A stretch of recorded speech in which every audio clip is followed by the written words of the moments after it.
आज हम आपसे मूल अधिकार पर चर्चा करेंगे और इसको जो है 2 लेक्चर में पूरा करने की कोशिश करूंगा। तो शुरू करते हैं मूल अधिकार।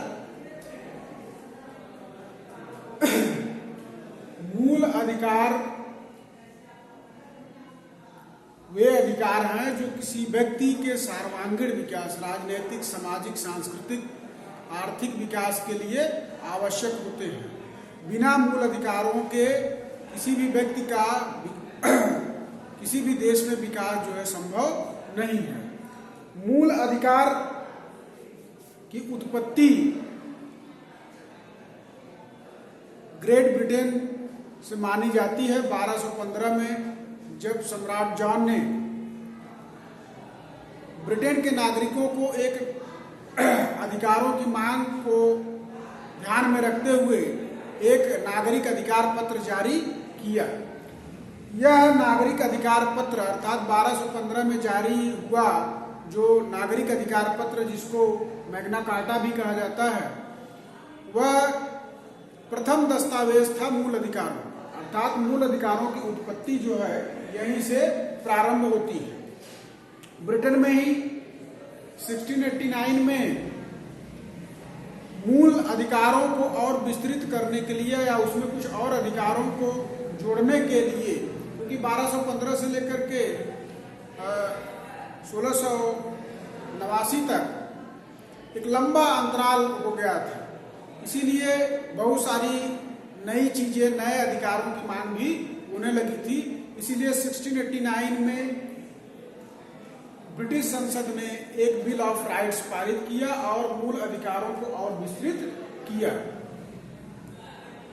लेकिन यहाँ तक मूल अधिकार जो है सिर्फ वैधानिक व्यवस्था तक ही बना रहा। सर्वप्रथम संयुक्त राज्य अमेरिका ने अपने संविधान में 1791 में मूल अधिकारों को शामिल किया गया। अमेरिका के मूल संविधान में मूल अधिकारों को शामिल नहीं किया गया था, बल्कि उसको बाद में शामिल किया गया 1791 में अमेरिकी संविधान में संशोधन के द्वारा। इसके अलावा फ्रांस की संविधान सभा ने भी मूल अधिकारों पर चर्चा किया, उसको स्वीकार किया, लेकिन उसको संवैधानिक दर्जा न देकर के वैधानिक दर्जा प्रदान किया। तो वैश्विक स्तर पर संयुक्त राज्य अमेरिका और फ्रांस के द्वारा मूल अधिकारों को जो है बढ़ावा दिया गया। इसके बाद दुनिया में जितने भी देश, खास करके द्वितीय विश्व युद्ध के बाद जिन्होंने भी अपना संविधान बनाया, उसमें कम या अधिक मूल अधिकारों को शामिल करने का प्रयास किया। भारतीय संविधान भी इससे अछूता नहीं रहा। भारत में मूल अधिकारों की मांग बहुत पहले से होती रही। 1895 में सबसे पहले स्वराज बिल के माध्यम से अप्रत्यक्ष रूप से हमने मूल अधिकारों की मांग किया, हालांकि मूल अधिकार शब्द का इस्तेमाल नहीं किया। इसके बाद 1925 में श्रीमती एनी बेसेंट ने कॉमनवेल्थ बिल के माध्यम से मूल अधिकारों की मांग किया।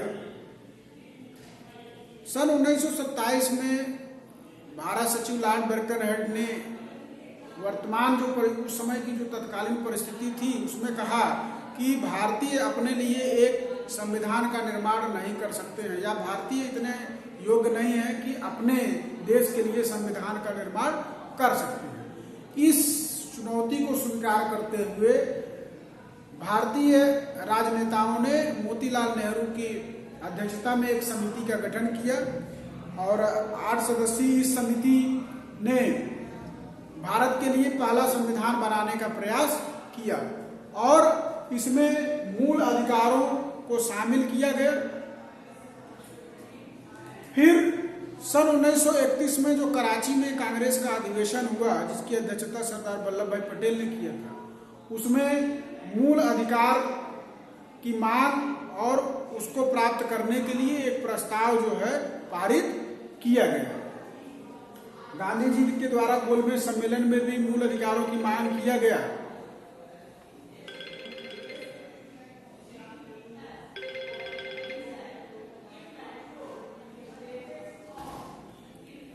गांधी जी द्वारा गोलमेज सम्मेलन में भी मूल अधिकारों की मांग की गई। उसके बाद भी मूल अधिकारों की मांग होती रही। सन 1935 में भारत शासन अधिनियम जो पारित हुआ उसमें मूल अधिकारों को शामिल नहीं किया गया। सन 1945 में तेज बहादुर सप्रू ने जो संविधान के प्रारूप बनाने पर एक समिति बनी थी, उसमें उन्होंने मूल अधिकारों का विस्तृत जो है वर्णन किया। अब जब संविधान सभा का गठन हुआ 9 दिसंबर 1946 को, उसके बाद जब विभिन्न कार्यों के लिए विभिन्न समितियों का निर्माण होने लगा, तो भारतीय संविधान सभा ने एक मूल अधिकार एवं अल्पसंख्यक अधिकार समिति का भी गठन किया, जिसके अध्यक्ष सरदार वल्लभ भाई पटेल थे। सरदार वल्लभ भाई पटेल इस समिति के अध्यक्ष थे और इस समिति को 2 भागों में बांट दिया गया। एक तो मूल अधिकार उप समिति, जिसके अध्यक्ष आचार्य जे बी कृपलानी थे, और दूसरी जो समिति थी वो अल्पसंख्यक अधिकार उप समिति थी, जिसके अध्यक्ष डॉक्टर एच.सी. मुखर्जी थे। इसी समिति की सिफारिश के आधार पर भारतीय संविधान के भाग 3 में अनुच्छेद 12 से लेकर के 15 तक मूल अधिकारों को शामिल किया गया। भारतीय संविधान में मूल अधिकार की जो ये अवधारणा है वो यूएसए के संविधान से प्रेरित है, या वहां से जो है ली गई है, वहां से प्रेरणा ली गई है। भारतीय संविधान के भाग 3 को संविधान का मैग्ना कार्टा भी कहा जाता है। भारत में जो मूल अधिकार थे, भारत के मूल संविधान में, वो कुल 7 प्रकार के थे, जिसको बाद में संपत्ति के अधिकार को मूल अधिकारों की श्रेणी से हटा करके उसको विधिक अधिकार बना दिया गया। तो वर्तमान समय में भारतीय संविधान में मूल अधिकार जो है कुल 6 प्रकार के हैं। 6 प्रकार के मूल अधिकार आपके पास मौजूद हैं।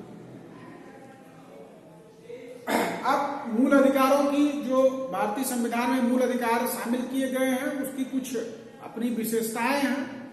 जैसे भारतीय संविधान में शामिल मूल अधिकार के उल्लंघन होने पर वाद दायर किया जा सकता है, अर्थात मूल अधिकार वाद योग्य हैं।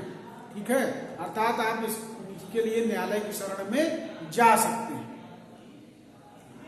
दूसरा यह है कि मूल अधिकार भारतीयों और गैर भारतीयों दोनों को प्रदान किए गए हैं। कुछ मूल अधिकार सिर्फ और सिर्फ भारतीयों को ही प्रदान किए गए हैं।